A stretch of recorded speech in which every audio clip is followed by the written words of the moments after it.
Hey everyone, Mike here, and I am so happy to be back. Before we get started with the sales update video, there is something I wanted to talk about that relates to me and you, and it's very important, so please listen.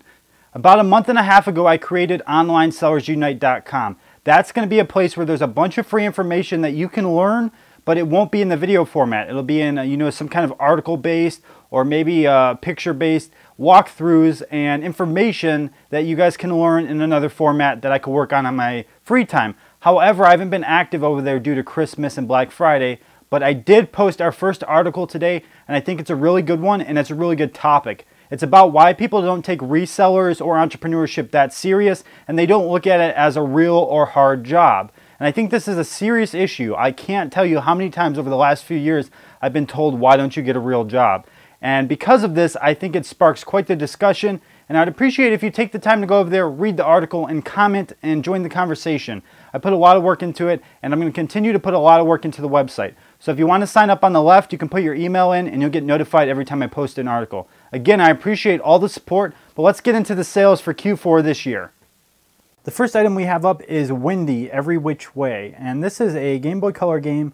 I picked this up, no joke, like an entire year ago for $1. And I've had it on merchant fulfilled for that long, and it sold for $27.94 just a couple weeks ago. The next item I have up is similar to the last one. I picked it up for very cheap a long time ago, quite a few months ago. It's called Blazing Dragons. It was complete, but it had a cracked case and some other issues. It still sold for $23.97. Other competing offers were between about $12 to $35, not many FBA offers. Here I have a Belkin F5. This is like an XM audio system where you can plug your XM radio into the top of it, and this is the boombox form, obviously, so you can use it at home or carry it with you to the beach or whatever. I got this from Chad a while ago. I don't even remember what I paid. My repricer did drop this price quite a bit, actually. I need to keep an eye on that sometimes. This sold for $69.95, and I originally had it listed for $89.95, I believe. A few competing offers popped up, dropped the price. I think I still made a profit on it. Not a huge deal because I kind of look at things on an overall level, and that's what really matters to me. I just wanted to mention this because if you do use a repricer, you want to keep an eye on higher ticket items dropping price. Like I have settings in my repricer. I use repriceit.com. That only allow prices to drop a certain percent. However, if you have a higher ticket item, that percent equals a lot more money. Here we have Final Fantasy Anthology. You know, I just had like the typical game. I don't know if it was Black Label. I think it wasn't. And I sold it for $17.95. As you can see, the price has dropped a lot because you can get it brand new right now for $9.98. Most Final Fantasy games will do pretty well for you. Most of them sell between the $20 to $60 range. Black Label obviously will sell for quite a bit more. That's the original release, and you want them complete and in good condition. Collectors pay a lot of money for better condition. Here I didn't actually show the items because it was two of them, but I had those Final Fantasy soundtracks from a few months ago, and as you can see here, someone bought two of them at one time for $51.13. I picked all those up for like $100, and two of them right here made half my money back. I also sold a couple to viewers and made over $60 there. So I ended up probably doing at least double to 2.5 times my money on that lot. This is actually a funny story. I have this Dremel tool here. I don't recall where I got it, but I believe I didn't pay anything for it or very little. And it was brand new, and it recently sold after sitting for like 5 months for $69.95. But then when I looked today, I realized something crazy.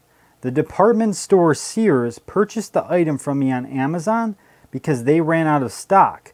And they put a gift message in telling the buyer, thanks for shopping at Sears, hope you enjoy your item, this, that, and other. And I went and looked on Sears, and sure enough, they're selling it on their website for like $112. And they're over on Amazon stocking up on sellers that had it for cheaper. There's quite a few sellers that still have it for $69.95. So goes to show, even department stores do the basic premise for arbitrage. They took something that was lower on one place, resold it on their site. Very interesting. I've never had that happen where a department store purchased from me, and I thought I would share that. I thought it was pretty cool. Here I have 3 pink DSs. I sold all of them for $232 each on Black Friday. I paid $80 a piece for these, made a really good profit, and they sold within hours of checking in. It was really fast. It was like I had this last minute shipment. They checked in. Black Friday was like the next day, man, and they were sold before I could even blink. This is pretty cool. This is an old cassette tape by Nirvana, Nevermind. You know, it has the iconic baby trying to grab the money in the pool. This, you know, cassettes aren't something I would typically send to Amazon. However, I did an experiment with some. I got a bunch of them from Chad, and this specific one sold for $23.92. I have another one that sold for $20 as well, although I couldn't find it when I was searching quickly. And it goes to show that there's value in all kinds of old media, even if it's way outdated. I mean, someone paid almost $25 for a cassette. Pretty interesting, you know, Nirvana's got a pretty interesting story and a really good following still. Bomberman Hero here. This was complete in the box. I sold it for 35 bucks. The box did have some damage. I believe the cartridge had a marking on it. You know, not in the best condition, or else I would have priced this much higher. It sold pretty quickly. I thought with this kind of thing someone wouldn't buy it right away just because it wasn't in collector's condition, but it ended up selling quickly and a lot more than I paid for it. I think I paid $10 if I'm correct. This is from Doris. This sold for $34.95, brand new. I got this with the Dremel tool a while ago, and you know, I didn't really pay anything for those, so I'm happy with that. Final Fantasy XII Collector's Edition. Now this is an example of how Amazon Prime can get you top dollar for an item. If you look at the prices here, $54.99 for a brand new copy, and then the highest price, or the lowest price in collectible right now is $19.99. Now when I listed this, I'm not kidding you, there were collectible listings as low as 12 bucks. I decided I was going to keep mine priced really high. I priced it at $27.79, which was probably matching another FBA seller, and it ended up selling for that amount. This was like an extra game in a box with some stuff I got in a while ago, so I'm really happy with that number. Here's something a little off the cuff. Kim Kardashian 3-in-1 ceramic styling iron. I paid exactly $20 for this. It sold within 2 days of being checked in. $84.95. Quick, easy money right there. Keep an eye on new products that come out, and, you know, always scan stuff while you're shopping. Keep an eye out.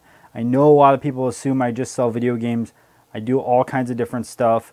I do all kinds of different items, and you're going to see here soon, we're going to get to eBay in a minute, and I have some random stuff on there I pick up as well. I do enjoy picking, thrifting, arbitrage, all that stuff. Here is Dragon Ball Z Budokai Tenkaichi 2, $54.95, complete in the box, or the case, black label, excellent condition. I also have number 3 in the same condition, hasn't sold yet. That's up for $120. I've sold the disc only for $79 before, and then I have the original copy, which sold for $30 about a month ago. Here's an awesome Game Boy game to keep an eye out for. This is a Game Boy Advance game. It's the Zelda Collection. It's like the original NES Zeldas on a Game Boy cartridge. This was in horrible condition. The label's ripped off, writing on it. Still got $30.24 for it. Typically, I wouldn't send something like that into FBA. I don't even deal with cartridges with writing very often. However, this is such a rare game, and it's iconic. People will, you know, pay for a crappy copy just to be able to play it. So keep an eye out for rare games like this. Now we're on to eBay. I have this Smith Corona vintage typewriter. It's the Electra 110. I paid $4 for this at the thrift store. This is a great example of why it's worth expanding your horizons, making connections, talking to people. You know, I was in the thrift store. I don't know anything about typewriters. Not going to act like I do. And my eBay app, for whatever reason, at this one thrift store does not work. Like, I don't get a signal. And I sent Chad a message on Facebook. He looked it up for me, told me right away it's probably worth grabbing. And sure enough, within a couple months, turned $4 into $70. Here's another pickup I got. This is a Minolta Maxim TSI 35mm SLR camera. It's really a nice camera, although it's older. Had the case, had the flash, had a lens, the lens flare cover, and manuals. This sat for about 2 months, ended up selling for 70 bucks. I believe I paid $13 for it. Here's an example of how I lot things together. I had this huge lot of Game Boy Advance games, 171 of them, and it's saying I sold it for $225. I believe I accepted an offer. I'm not sure why eBay's messing up here. I think I took 200 bucks for it. And I have another lot coming up here, and I believe I took 100 for this one. I always just save up games and lot them up like this, do wholesale stuff. Mind you, both of those were fixed price listings with best offer. Here's another one that had best offer, 20 Nintendo 64 games. I sold these for 60 something dollars, so close to $3 each. And that kind of wraps it up. That's 20 items that I sold in Q4. But the thing is, I just kind of want to show that there's a different variety, a different story behind stuff. And I want to tell a quick story at the end here about the Smith Corona. Let's go back to that for a second. This is an interesting story. A lot of people misuse social media. They don't understand how to sell their items with it. And they do things like spam a link to every new listing they post. Well, this doesn't convert sales. It does not do anything for you. And this Smith Corona I had listed for over 2 months. It had not that many views. I mean, like 60 views or something, you know. And here's an example of how you can use social media power to sell an item. A celebrity posted on Twitter. I don't know who she was. She has over 2 million followers, like some kind of celebrity in the UK or something. And she said she was looking for a vintage typewriter. Should she look on eBay, Amazon, etc.? And I responded and told her she should definitely be looking on eBay. And I said, sure enough, I actually have one for sale right now. And I posted a link and explained to her, because she's looking to buy it so her daughter can experience what a typewriter is like. I was like, it's actually a good one in the sense that it's electric. So it's a little more modern, easier to use than very old school ones where you really need to know what you're doing. And she didn't personally buy this, but within 2 hours of posting that, someone did buy it. Now, I'm not saying that necessarily my sale converted because of Twitter. It might not have. It might have just been sheer luck that that played out that way. But the point is, if you want to sell something on social media, you need to join a conversation, have context with the people you're selling to, know who you're pitching the item to.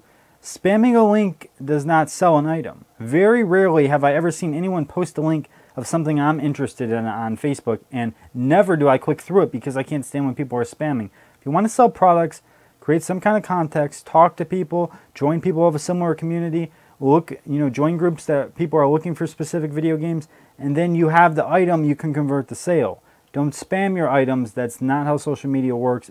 You're just completely missing the entire point, and you're wasting your time. But anyways, I hope everyone enjoyed this video. Please give it a thumbs up, comment, join the conversation. I appreciate your support so much. Most importantly, I just posted an article up on our website over at onlinesellersunite.com.